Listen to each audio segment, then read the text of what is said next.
Hi, I'm Paul Schofield. I'm a sales representative with Enjoy Muskoka Realty in Gravenhurst, Ontario, Canada. The purpose in creating these videos is to quite simply educate people who are interested in learning more regarding real estate. The subject matter of this video is regarding frequently asked questions. So getting on to the first, which is regarding HST.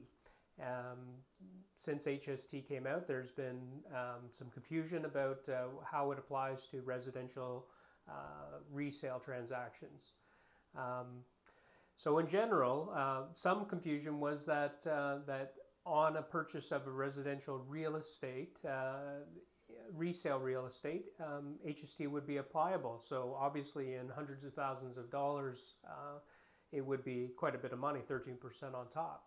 But that's just simply not the case. HST is not applicable to the purchase price of a property. Where HST is applicable, though, is to the commission for selling that property.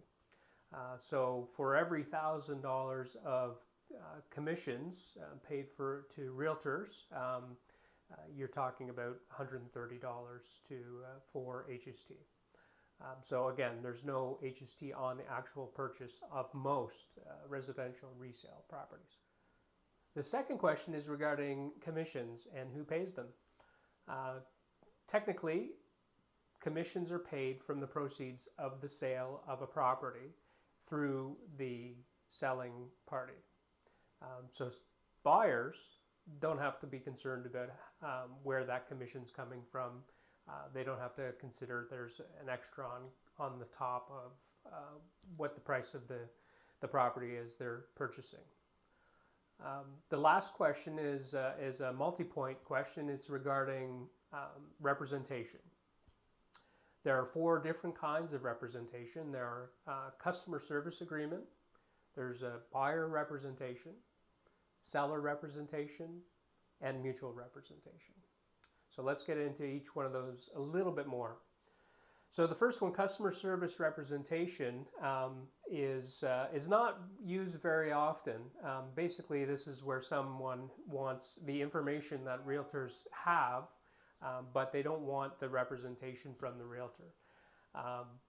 So, market information is all available to the client. One thing that most people don't realize, and it's important to know, is that with a customer service agreement, it's deemed that a salesperson who is working with a buyer under a customer service contract is essentially representing the interests of the sellers that they are taking the buyers to.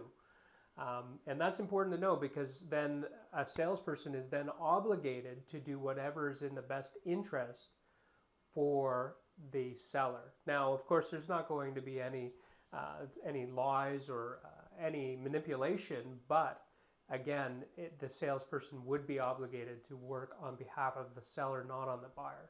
So it's in the buyer's best interest to have representation on their side and having someone looking out for their interests.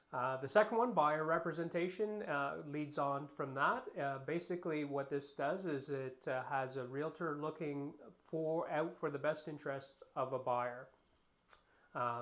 Typically a contract is signed for a geographic region, for a type of property that the buyers are looking for, and that realtor is looking to help them to find that need, to fit that need. What this also does is it allows any confidences that are told to the buying agent cannot be shared with the selling agent or the seller. Seller representation is essentially the opposite of buyer representation. Realtors looking out for the interests of the seller in a transaction, trying to find a buyer for that seller. Any confidences that are shared with a selling agent, again, are not shared with the buying representative or the buyer. The last one is mutual representation. Mutual representation happens when a brokerage is representing a seller and that same brokerage brings a buyer.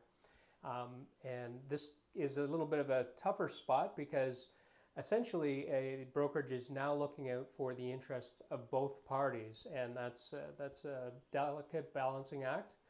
So this is very important that it's agreed upon in writing and upfront and very clear and open about what the obligations and the duties are of the sales representative. Again, any confidence is shared by either party or not shared with the other party, unless of course otherwise stated by each of those parties.